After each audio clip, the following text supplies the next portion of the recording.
and Magdi, we go to the next last talk of the session. So the talk is by Dar, and I've already introduced him. He's a professor of neurology at Ottawa Institute. And the talk is actually an important talk about restarting antithrombotics. And I think that's a very difficult decision making, especially when it comes to ICH. So we're going to play a recorded talk of Dar because he was traveling. So we're going to hear this talk now.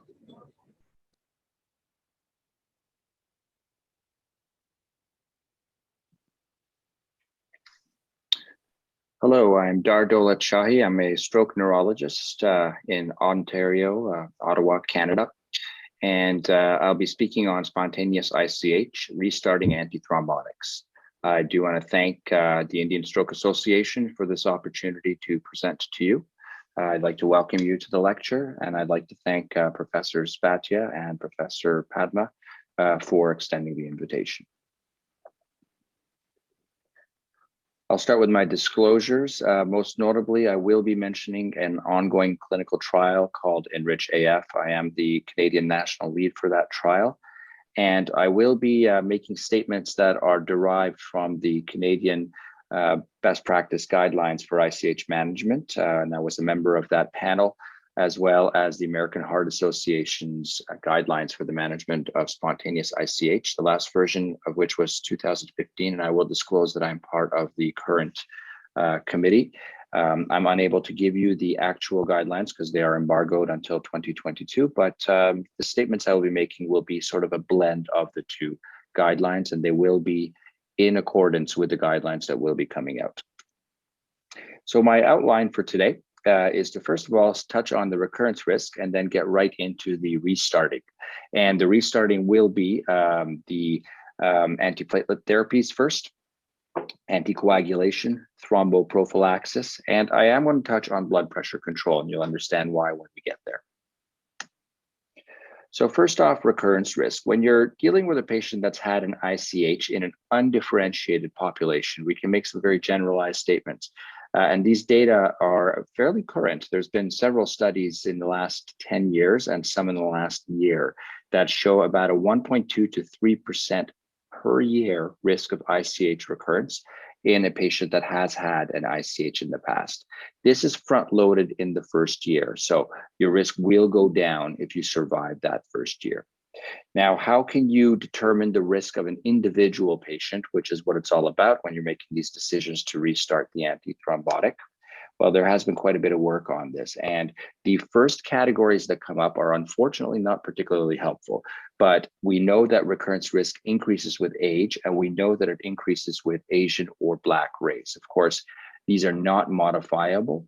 And age is not particularly helpful as a risk stratification tool because no matter what age you take a patient and you follow them longitudinally, of course, the risk goes up over time. And Asian and Black is highest risk, but that doesn't mean that being Caucasian, for example, would give you a low risk of recurrence. These are just markers. They're helpful to put into scores, and you will see some emerging risk scores in the future. In fact, in a very, very near future, we should be seeing some. But that's really the extent of how I use these. I don't find they're much helpful beyond that. However, lobar location upon presentation is a helpful marker. These are more commonly associated with underlying amyloid angiopathy, and they do confer a higher risk than a subcortical location. Some of the older data suggests a subcortical bleed, for example, may have a 4% recurrence over several years, whereas the lobar location may have 2 or 3 times that. So this is definitely a marker. We're MRIing people with ICH more frequently now, and in a subset of them, we do find these microbleeds. In particular, we're interested in multiple lobar microbleeds. So there's considerable data showing the number of cortical microbleeds or lobar microbleeds are correlated with an increased risk of recurrent ICH. So if you do have access to the MRI in a patient that's going to look like they're going to recover, and this becomes an important question, then it's worth doing it and taking a look. Then there's this comment or this concept called disseminated cortical superficial siderosis. It's a bit of a mouthful, but this siderosis, and in particular, is disseminated, meaning that it's in more than one sulcus. And I have an image of it here. You can see this dark signal on the MRI. That's what the siderosis is, and it's in multiple cell size. We call that disseminated, and it's cortical. This is a very strong predictor of amyloid angiopathy, and therefore a strong predictor of hemorrhage recurrence. And then we knew this for a while. This is older data, and it's been confirmed that the ApoE2 and the ApoE epsilon 4 alleles have a higher risk. E4 is the one that's associated with Alzheimer's disease as well, but both the E2 and the E4 have a increased risk of recurrence. Of course, we don't routinely genotype patients, but again, this may be something that we'll see in the emerging scores in the future and may be helpful down the road. I think right now, we're really looking at the lobar location, the number of microbleeds, and siderosis. So an MRI is helpful to risk stratify patients. So now that you do some risk stratification and you figure out if your patient is sort of in that higher risk category or not, what you have to do is balance the hemorrhagic risks along with the vaso-occlusive risks. So starting with antiplatelets. Now, this is an issue that's been looked at for quite a while, almost 2 decades now. And this very nice early observational study in 2006 showed here that even if we look at let's start with a deep bleed, where we know that deep bleeds have a lower risk of recurrence. That's what this number on the y-axis is. We know that if we start, this is an observational study, if a patient was started on an antiplatelet or not started on an antiplatelet, they would have the same risk of recurrence. Then you look at a lobar and you would actually think that perhaps the antiplatelet may be associated with an increased risk of a lobar hemorrhage, but it turns out it's not. Same type of pattern is seen. When you start an antiplatelet, or if you don't start an antiplatelet, you tend to have the same risk profile. They balance out over here. Of course, the overall risk of hemorrhage is higher in the lobar, as we just discussed. But in terms of antiplatelet versus no antiplatelet, there doesn't appear to be a difference. So that's reassuring. Then we fast forward a few years and we see this systematic review. This is in 2018. And this has done a systematic review and a meta-analysis of all the papers that have subsequently been published. And what it shows is this is the hemorrhage risk over here. And when you're looking at being on an antiplatelet versus not being on an antiplatelet, the hemorrhage risk is about the same. Does not seem to influence it. However, what we're now starting to see with an aggregate of data is when you look at the ischemic stroke risk, the ischemic stroke and ischemic thromboembolic events is lower if you go on an antiplatelet. And that makes sense. That's the reason why you were on an antiplatelet to begin with. You have coronary artery disease, you've had an ischemic stroke, carotid stenosis, etc. So there is a benefit of being on an antiplatelet after an ICH without a harm. Again, this is observational data, and this is an aggregate of observational data over the last 20 years. But we now have our definitive evidence in the form of a very nicely done and recent randomized controlled trial called the RESTART trial. So this trial had 537 patients, and they were randomized to either restarting their aspirin for their underlying ischemic disease, or not restarting their aspirin. And they started around 76 days median, so roughly a couple of months. So a couple of months later, you see a very interesting pattern. The ones that did not start actually had a higher ICH risk than the ones that did start their aspirin. This is very counterintuitive. Now, this is mostly a trend. This did not really come out as very significant. What was very important, though, is there was no increase in the ICH, right? The ICH is actually lower, but there was less vascular events in the ones that started the aspirin. So in plain, simple language, in this randomized clinical trial of patients who have had an ICH in the past and who also have an indication to be on an antiplatelet, those who had their antiplatelet restarted in a randomized fashion actually had lower ischemic risks and no effect on ICH recurrence. In fact, there might even be a decrease in ICH recurrence. Now, why a decrease in ICH recurrence? That's being looked at. There's some interesting theories underlying that, but that's beyond this lecture. Point is, it's not harmful, and the jury is out we can start aspirin or Plavix after an ICH. It's actually a good idea to do so if there's an indication to do so: coronary disease, prior stroke, carotid stenting, etc. Okay, there's no harm there. And the timing really depends on the patient, the type of bleed, but we know at a median of 2 months, it was okay. But again, that means half the patients had it even earlier. Me personally, I start these patients within a couple of weeks. I have no concerns with antiplatelets. What about anticoagulating? This is the big question. So when you're dealing with a big question like this with a lot of equipoise and controversy, it's easiest to start with the really simple cases. Those that are the highest risk. I actually consider those to be the simplest ones because you know you have to start the anticoagulant. You don't have much of a choice. So what is a really high risk situation? The mechanical heart valve. Right, there's no question. You absolutely have to be on anticoagulants if you have a mechanical mitral valve. So there is a little bit of observational studies on this, and it does suggest that you're probably okay holding the anticoagulant for a few days. And in fact, the recommendations coming out now are wait about 2 weeks. At our institution, when we get these, I do an echo. I make sure that there's no thrombus forming on the valve if we're waiting for a few days. But patients are started at around week 2. And there seems to be some support for safety, but you really have no choice. You have to start it or else you're going to have a cardiac event and then an ischemic stroke event. What about situations like a left ventricular thrombus? Obviously, that's bad. Or a large pulmonary embolism. So these ones, there's no specific guidance as to the timing, but clearly you're going to need an anticoagulant at some point.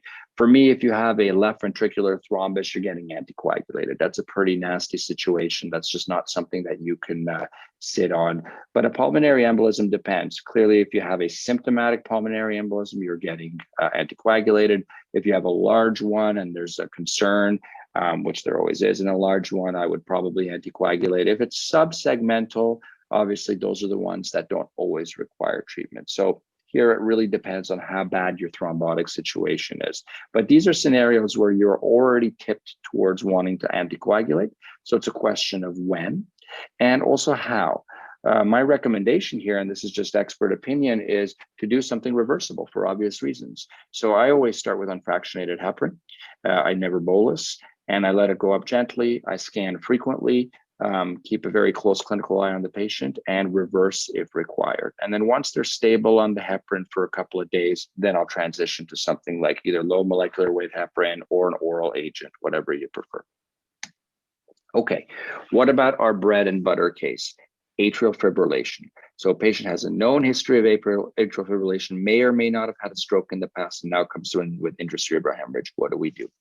Well, you're going to have to risk stratify. So just like we talked at the beginning, you're going to first risk stratify the stroke. So if they have, and what I mean is the risk of stroke. So you're going to say, all right, what's the CHAD score on this patient, or the CHADS VASC, or whatever it is that you prefer. So first of all, figure out what their stroke risk per year is and what you are trying to mitigate with anticoagulation. So if you happen to be a very young person with no vascular risk factors and just have, you're unlucky enough to have atrial fibrillation, that may be actually a very low CHAD score, and you may simply not need to anticoagulate. Then the flip side of it is, what is the risk of the ICH? So you're going to go through the exercise of those MRI markers that I mentioned. So and you're going to try and come up with sort of a guess in your head of what the risk is. But the truth of the matter is, you're probably not going to know the answer. You're probably going to be in a situation where the person has a moderate risk of ischemic stroke, and you come up with a couple of risks of recurrent ICH, like microbleeds maybe, and you're not going to be sure what to do. Well, welcome to the situation. That's what everybody faces, and there is true equipoise here. Fortunately, there's a lot of evolving knowledge and a lot of studies. So here's a very interesting one. Okay, if you take a patient that's got deep or mixed cortical microbleeds, and if you look at them in an ischemic stroke cohort, you'll see that they definitely have an increased risk of ICH because they got microbleeds. However, they also have an increased risk of ischemic stroke. And the reason for that is microbleeds are markers of small vessel disease, whether it be amyloid angiopathy, which is more common in the lobar microbleeds, or simply hypertensive or diabetic microangiopathy in the deep ones. They're still microangiopathy, and microangiopathy can bleed. So these patients have a higher ICH risk, but microangiopathy can also stroke, and in fact, very frequently does. So they have a much higher ischemic stroke. What we don't know much about is cortical superficial siderosis. This entity is still being assessed. Our belief is in the general population, there probably is a much higher risk of bleeding. We know this, but we don't know if it's associated with a higher risk of stroke. But the point is these findings that predict increased risk of hemorrhage are same findings that predict increased risk of ischemic stroke. So then the question comes, what is your baseline risk of ischemic stroke? Well, that gets very interesting too. If you follow patients with ICH for many years, and you break them down into two categories, those with microbleeds and those without microbleeds, you actually see, as per the last slide, a much higher rate of ischemic stroke over time in patients with microbleeds. So this is ischemic stroke. And if you look at the absolute numbers, they're actually quite remarkably high. You see these numbers right up here. So this is telling you that these microangiopathic type patients with their microbleeds are very high risk of ischemic stroke. And here we are being afraid to anticoagulate the ones with atrial fibrillation because we're afraid of hemorrhagic stroke. So it may very well be that even though we're putting them at a risk of hemorrhagic stroke with anticoagulation, the risk of ischemic stroke is still higher. Now, if we are going to anticoagulate these patients, it becomes critical that we select the correct anticoagulant. DOACs by far have a lower intracerebral hemorrhage risk. Now, they're, for the most part, with some exceptions, equivalent to warfarin in terms of stroke reduction. But from an ICH point of view, this is why we like the DOAC so much. We're not too worried about the reversibility anymore. It is rare enough to have a bleed, and data has come out that when they do bleed on a DOAC, the bleeds are not necessarily worse than warfarin. In fact, they're often better than warfarin, and outcomes are maybe better. We're not too sure why, but that's the case. So what's really important is when you look at this, you see a 51% reduction in hemorrhagic stroke in patients that are on DOACs versus warfarin.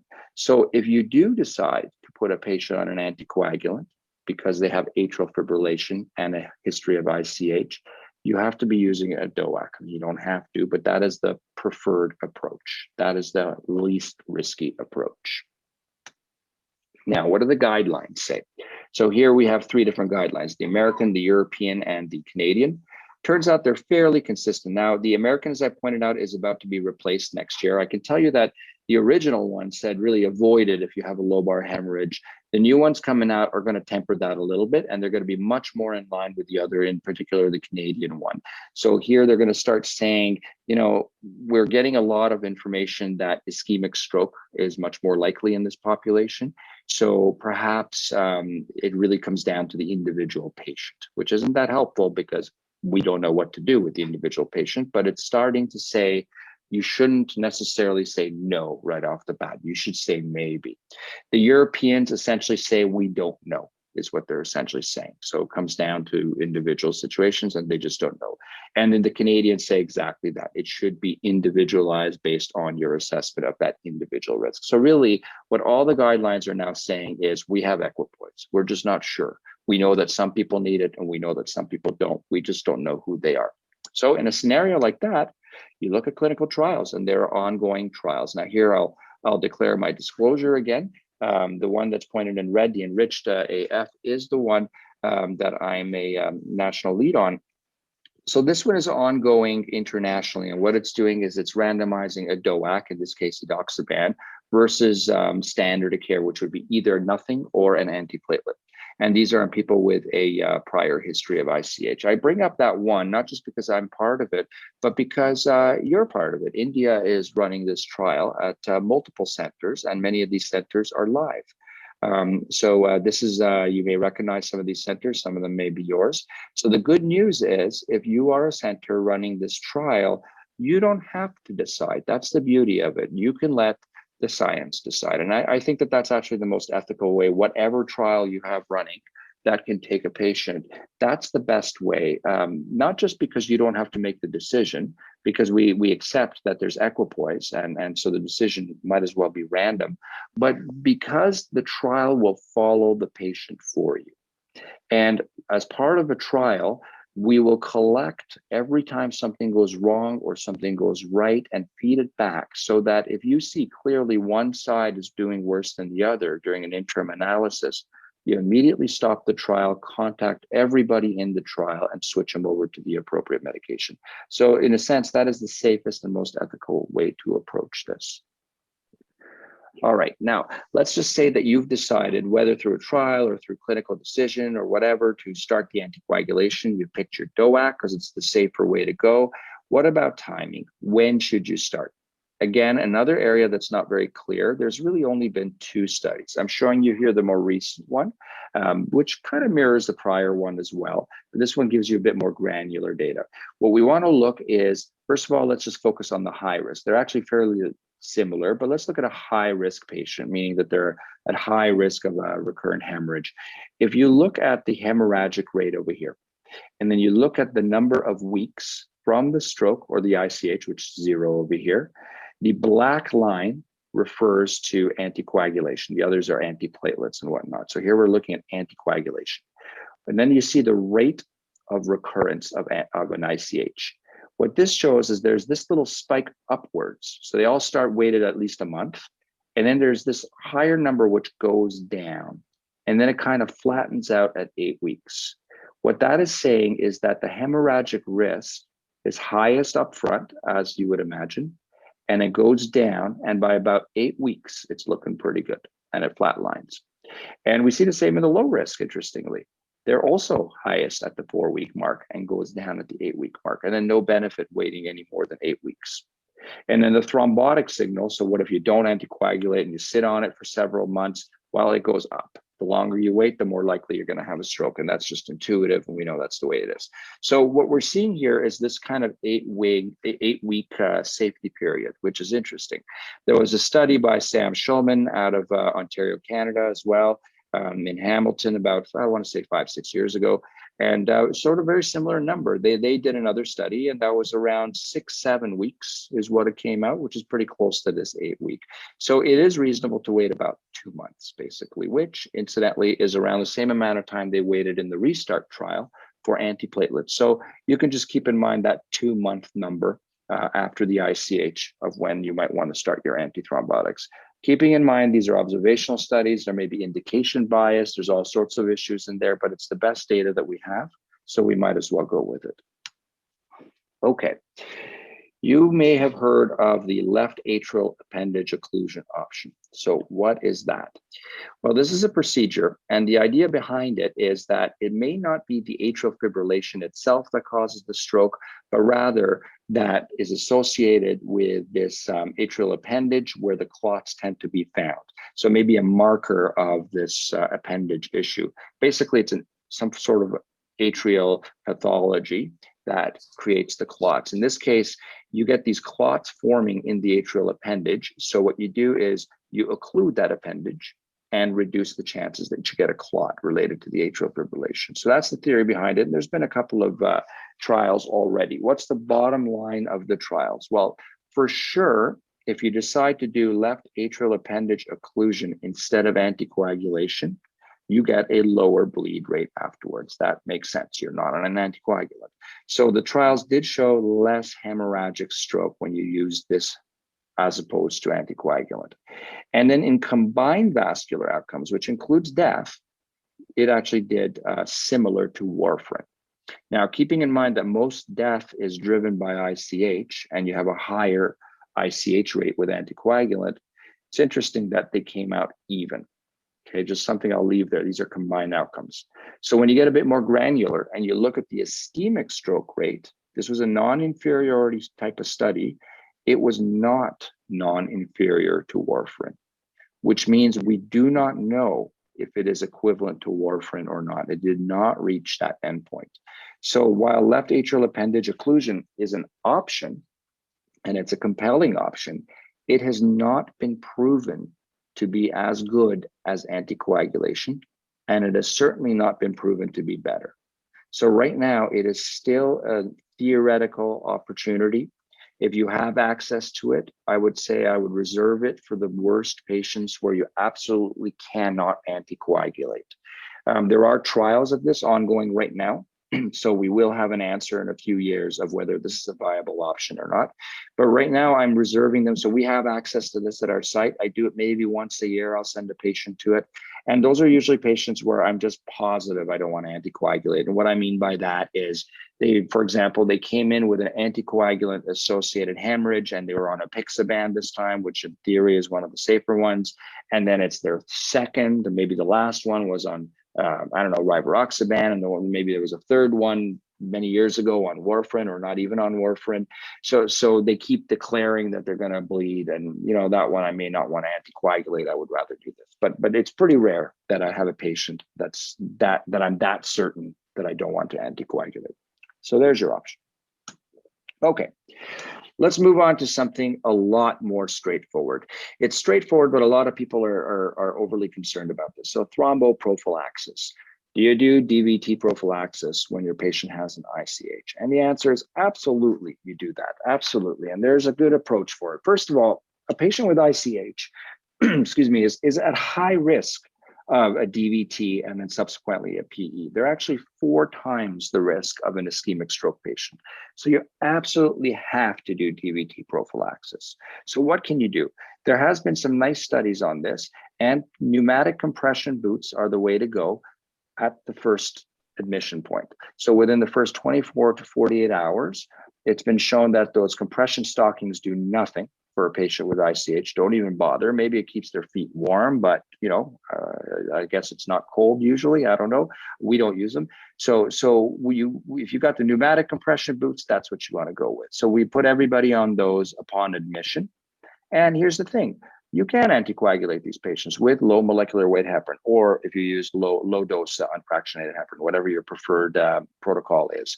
But you absolutely can do it. But the key is you do it after what's called a stability scan. So first you wait 24 hours, at least 24 hours, and then you perform a stability scan. So you have your baseline scan when they come in. You need to repeat the scan after 24. Some people will wait 48 hours. They'll repeat the scan. And if you see a scan on day 1 that's different than the scan on day 2, in that the day 2 scan is a little bit bigger, that is not a stable hematoma. That is an unstable hematoma. It grew between those 2 points. It may not be growing anymore, but you do not have what's called a stability scan. So you cannot start your thromboprophylaxis. So in this scenario, what you would do is you repeat the scan the next day. And what you want is 2 scans that show a stable hematoma. There's been no change in the size of the hematoma, or maybe gotten smaller, that's fine. And we call that a stability scan. Once you got a stability scan and at least 24 hours have gone by, you can now start low molecular weight heparin. Simple as that. All right, I'm going to finish off with something that doesn't sound like it's about antithrombotics, but it's everything about antithrombotics here. This is blood pressure control. So the association between blood pressure and risk of recurrence in ICH is absolutely clear, and the association is quite profound. I just picked one of the more recent papers that did the best job of showing it, but this is irrespective of the underlying etiology of the ICH. Whether it's a spontaneous amyloid type or an anticoagulant-associated subcortical type, shoot, even if it's an aneurysmal, so not even a spontaneous, blood pressure is king. That's actually what really determines if you're going to bleed again. So I'm going to start with the classic hypertensive type bleed, this non-lobar ICH. And these are patients who've had a bleed, and they look at their mean systolic blood pressures after they've recovered from their ICH, and they look at the risk of recurrence, and you can just see this dramatic spike, just dramatic right here at around that 135 zone. So it is very important. Now, we know this. We know that if you had a hypertensive ICH, well, you really need to control the hypertension. But the point I'm trying to make here is if you're going to be talking about putting a person back on an antithrombotic agent, you need to address what caused the problem in the first place, or else you're always going to get a recurrent hemorrhage because that problem is still there. But what's interesting is if you look at the ones that are not hypertensive bleeds, the lobar hemorrhages, they have exactly the same pattern. Not as sharp and not as high in terms of absolute numbers, but these are still pretty high absolute numbers, right? So here, if you look at these medians, we're talking about a risk of 12 to 16% per year of another bleed in a person with a lobar hemorrhage whose blood pressure is up this high, as opposed to as low as 4 or 5% when their blood pressure is controlled at the 120 or less. Again, we see the big jump occurring at that 130 to 140. Now, what we don't know is, should we be going lower? We don't know if we should be going to 120. There is at least one study that suggests 120, 125 may be a good target, but not enough to make any guidelines. So we need some more studies on this to figure out that sweet spot, because obviously you go too low, you may run into some other problems with other types of symptoms, falls and whatnot. But definitely you should not be going above 140. So one nice thing about the clinical trials is we're well aware of this in the trial. And when you enroll a person, the trial teams will follow the blood pressure strictly, because you do not want a person randomized to an anticoagulant whose blood pressure is left uncontrolled. So this is a very key feature, and probably the most important take-home message here, after you can start an antithrombotic, is, but you must control the blood pressure before you do so. That is absolutely key. So I'm going to end it with a summary here. First of all, you can get your risk stratification based on the age, the race, the presence of a number of cortical microbleeds, cortical siderosis, and then the ApoE2 and 4 alleles. Whether or not you can get those clinically is, questionable, but there you go. And antiplatelets are always okay to restart. We have excellent data now. That's a done thing. So give it a couple of months, maybe a month or two, depending on how bad the bleed and what the underlying indication is. And if they need an antiplatelet agent, secondary prevention for vaso-occlusive disease, start the antiplatelet agent. In high-risk scenarios, like a mechanical valve, you have to anticoagulate. And in mechanical valves, you can wait up to about 14 days before doing so.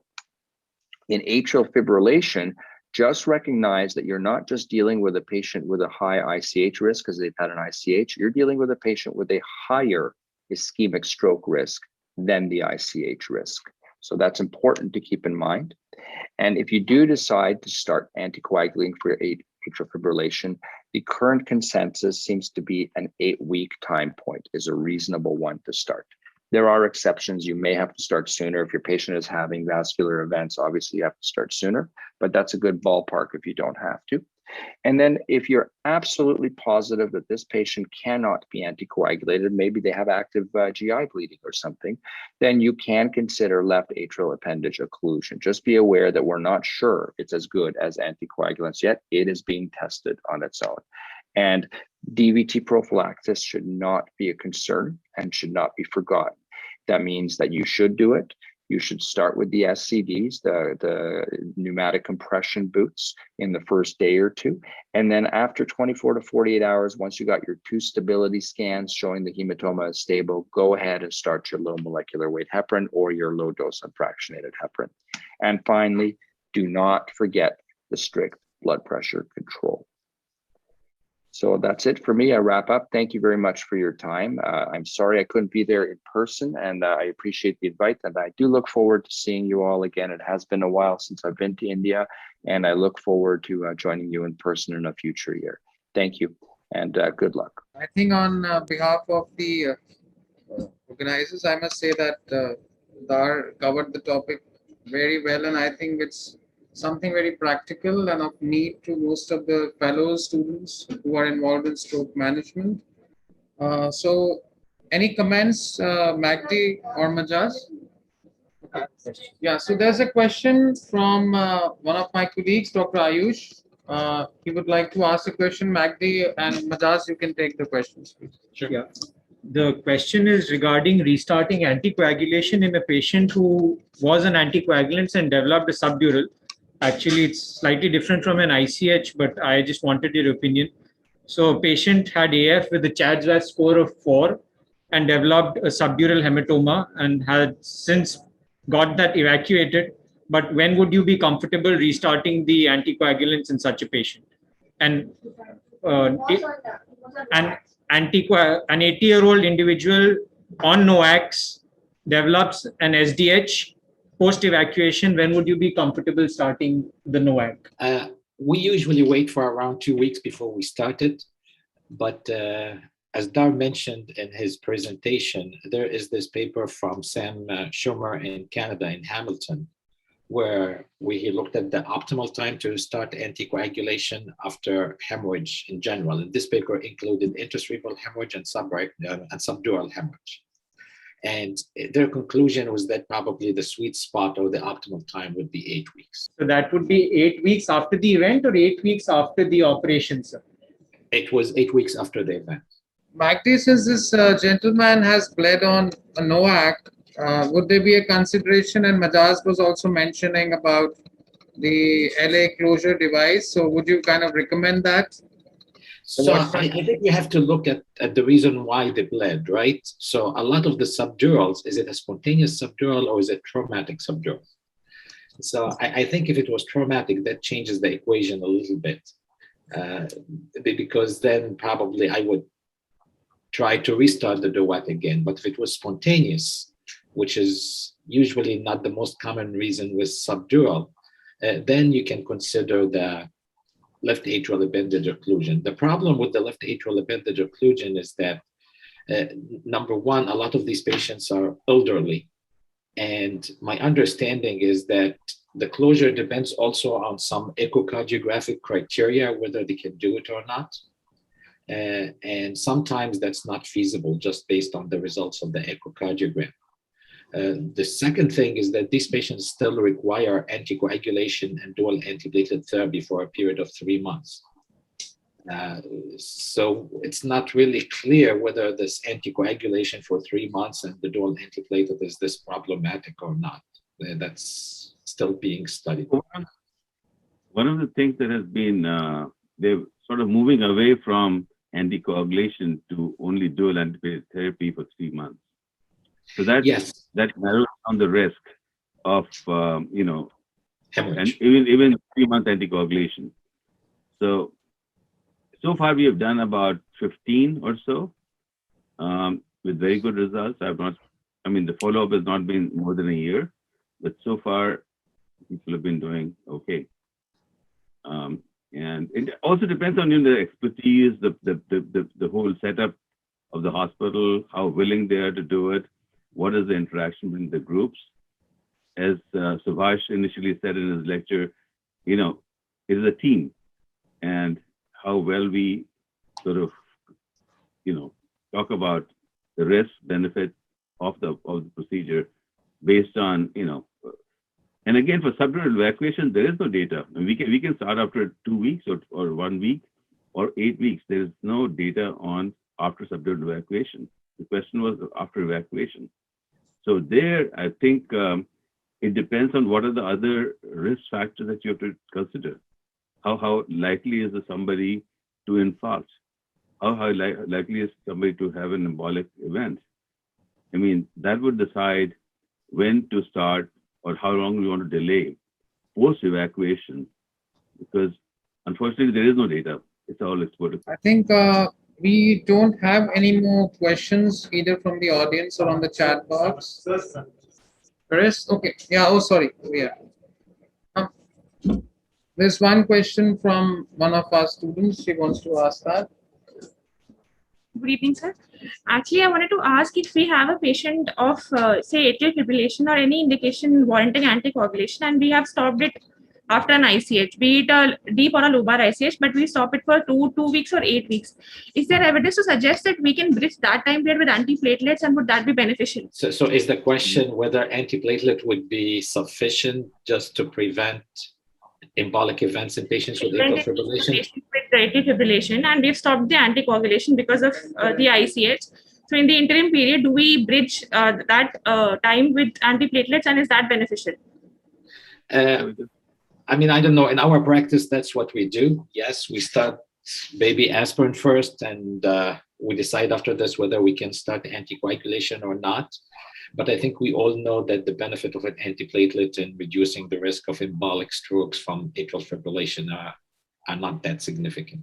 But we do it. Thank you. Good evening, sir. Sir, in patients with embolic stroke secondary to atrial fibrillation, and in those patients who are unable to tolerate anticoagulation, and if we are planning for Watchman closure, how do we time the surgery in these patients? And because of post Watchman closure, also these patients require anticoagulation. That's what I was getting at. The recent trend is to move away from anticoagulation and to just do dual antiplatelet therapy for 3 months. So also that's what I was trying to point. So the initial trials that Doug presented, they had a specific regimen after the procedure which required anticoagulation and dual antiplatelets. Now there are new studies we're looking at a lighter regimen, shorter antiduration or only antiplatelet. But this is where the new studies is looking at. So what's the risk of ischemic event with this, and what's the risk of hemorrhage with this? I think that's the trend, to try to use a lighter antithrombotic regimen. But again, that's what's being studied. And there are studies that are being done specifically in patients with intracranial hemorrhage. So as Tar said, within a couple of years, we will have a definite answer for that. Another thing, Magdi, pointing from this is just a comment that we know this whole story of active W trial where they compare dual antiplatelets to warfarin, and the event rates were in fact less with the warfarin, but the bleeding rates with dual antiplatelets were almost the same. Correct. And it was no way superior. Although I don't think that we have enough evidence to say that dual antiplatelets are as safe or maybe superior to bleeding rates compared to NOACs. So is there any comment from your side when we say we can probably do dual antiplatelets, but I think the risk estimates are equally bad using dual antiplatelets in predisposed patients? Yeah, that's true. I think actually anything except for TIA and mild strokes, whenever you use dual antiplatelets long-term in stroke patients, we're learning from multiple trials that the risk of bleeding complications are high. So no. What's that? Not as high as oral anticoagulants. No, but Majaz, do we have any solid comparison to say that dual antiplatelets would be non-inferior or at least superior in bleeding risk to NOACs? That's my problem. Non-inferior, yes, in the active trials. I mean, you just pointed out the active trials, and they were by default. I mean, people were on warfarin.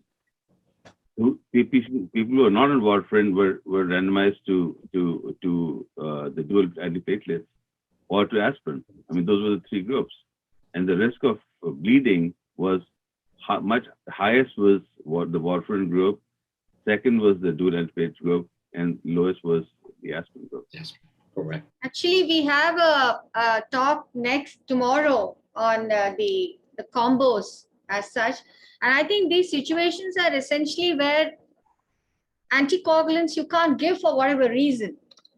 That in fact there's a beautiful review where in a pictorial and a bar diagram they've said that you do nothing versus a single antiplatelet, a single versus double, and then you have the antiplatelet versus anticoagulants. Anticoagulants certainly score over both as far as efficacy is concerned, but in those cases where you can't give an anticoagulant for all the numerous reasons, then perhaps a double antiplatelets are better than a single antiplatelet, upping the risk of a bleed. So these are all relative and have to be individualized case by case, as against making a general policy that whether these guys would do badly versus will they do better. Wouldn't you agree with me on that? But just because these have to be decided on a case-to-case basis rather than making a statement, because most of the times when there is a patient with AF and we can't anticoagulant, a lot of times they're not even put on anything at all. So I think that's where these things would come. Would they be on a single antiplatelet, or would they actually tolerate a duet also? And then look at their bleeding risk and then individualize and say, okay, I will put on a single antiplatelet versus double. And I think an extremely important aspect there would again be a blood pressure control. Keeping an optimal blood pressure probably would definitely help in mitigating. BP is another thing which is so casually taken in routine clinical practice settings, and we do see that there is less compliance in the BP regimes, and that also ups the risk. So Magdi, you were saying something? I was just going to say that what you said actually sort of fits with the American College of Cardiology guidelines and based on the active trial. So if the patient has contraindication to anticoagulation, then you're considering antiplatelet, but the recommendation is to just aspirin and not dual antiplatelets because the risk of bleeding is higher with dual antiplatelets. Yeah, I think we are almost nearing 8 o'clock, and thank you so much for being with us.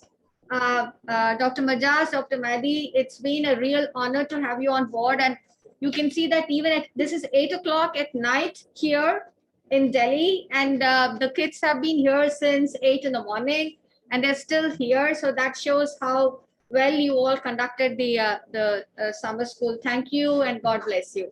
So we're closing now, and thank you very much. Thank you for having us. Thank you.